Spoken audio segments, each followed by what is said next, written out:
네, 여러분, 안녕하십니까.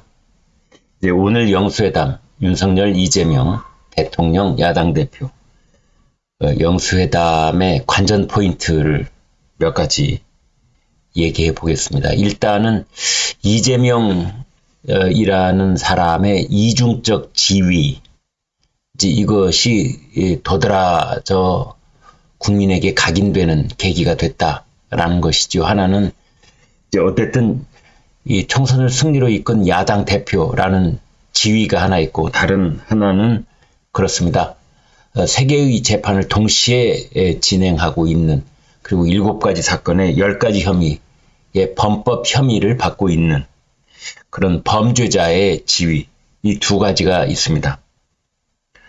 아무튼 윤석열 대통령이 그 두 가지를 분리를 해서 일단 절반인 야당 대표로서 대우를 해서 만났다, 이렇게 볼 수 있습니다.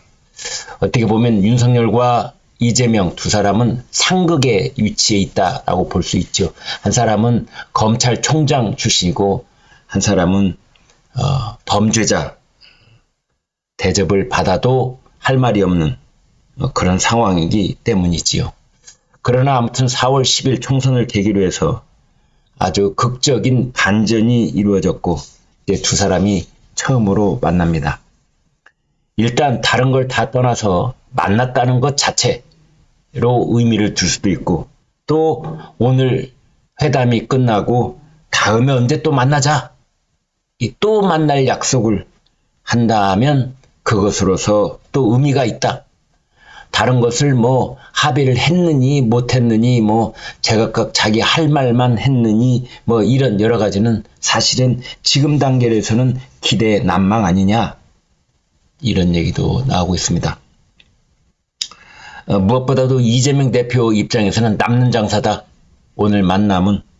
왜냐하면 본인은 재판을 받고 있기 때문이고, 그 사법 리스크는 그 무엇보다도 본인을 짓누르고 있는 그러한 요인 중에 하나일 텐데, 야당 리더로서 공식 대우를 받았다는 것을 다 떠나서 대통령과 단독 양자 회담을 가졌다는 것이 이 검찰과 법원에 주는 무언의 메시지가 분명히 있을 것이다.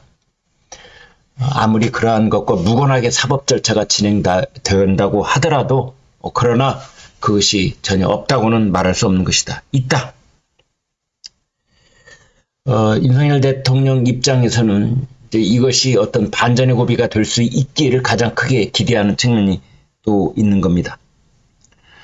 뭐 최상병 특검, 김건희 특검, 이런 이제 본인 자신과 부인을 향한 그 창끝의 공세, 이것을 이번 이제 양자 회담을 고비로 해서 한번 넘길 수가 있는 기회다, 저는 그렇게 봅니다. 그러나 이것이 이제 실질적으로 도입이 된다면 그 양 특검으로 인해서 어쩌면 윤석열 3년이 남아있는 이 살아있는 권력을 겨냥한 제2의 윤석열이 여권에서 나올 가능성도 있다. 물론 우리는 한동훈을 떠올릴 수도 있지만, 그러나 지금까지 수면 하에 있던 제3의 인물이 여기서 튀어오를 수도 있는 것이다. 이런 상황입니다. 따라서 지금 상황은 어디로 튈지 모른다, 이렇게 볼 수 있겠습니다. 아무튼 윤석열 대통령과 이재명 대표, 누가 얼마나 큰 그림을 정확하게 그려낼 수 있는 것인가가 오늘의 관전 포인트라고 볼 수 있겠습니다. 그러나 중앙정치에 있어서 두 사람은 사실상 비기너, 데뷔땅이라고 볼 수 있습니다. 이제 초심자입니다. 수십 년의 중앙정치의 경륜을 가진 그런 경세가라고는 볼 수 없는 것입니다. 따라서 자기 자신이 가지고 있는 권력의 그 지지 기반이 취약한 사람이라고도 볼 수 있습니다. 지금 더불어민주당이 이재명당, 이재명의 사당이 됐다고는 하지만, 그러나 그것은 일시적인 한계를 가지고 있는 것입니다. 윤석열 대통령 또한 윤석열 정부에 가지고 있는 지분, 그것의 기반이 그렇게 오랜 세월을 거쳐서 쌓아온 것이 아닙니다. 그래서 두 사람은 오너이긴 하지만 취약하다, 이렇게 볼 수 있는 겁니다.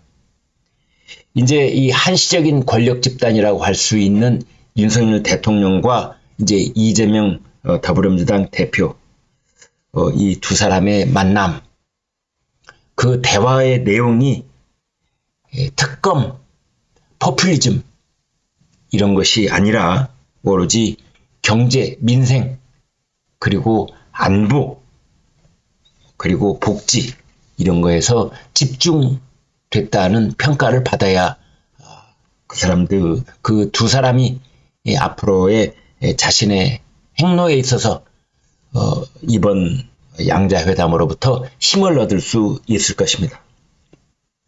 오늘 그 동아일보의 정용관 논설실장이 완충지대 없는 상극의 정치 답은 무엇인가 라는 칼럼을 썼는데, 거기에 제가 지금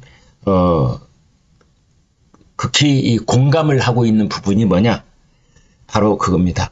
협치의 총리를 내세우는데 윤석열 대통령과 이재명 대표가 공감을 했기를 바랍니다. 협치 총리, 야당 쪽에서는 총리 후보를 추천할 생각이 없다, 이런 뉴스가 나오고는 있습니다만, 그러나 그렇지 않습니다. 이재명 대표와 윤석열 대통령이 그 독대를 하는 상황 속에서 이 이야기가 분명히 오갔기를 바랍니다. 협치총리, 책임총리, 이렇게도 말할 수가 있겠는데, 그 책임총리의 요체는 일부 국무위원, 장관을 그 총리가 제청을 자신이 그 후보를 물색해서 자신이 골라서 대통령께 임명을 건의할 수 있는 그 상황을 저는 말한다고 봅니다. 그래서 어떻게 보면 한국형 동거정부의 그 첫 출발점을 시험 삼아서 이번에 한번 성공시켜 볼 수도 있는 것 아니냐, 여기까지 생각이 미칠 수가 있겠습니다.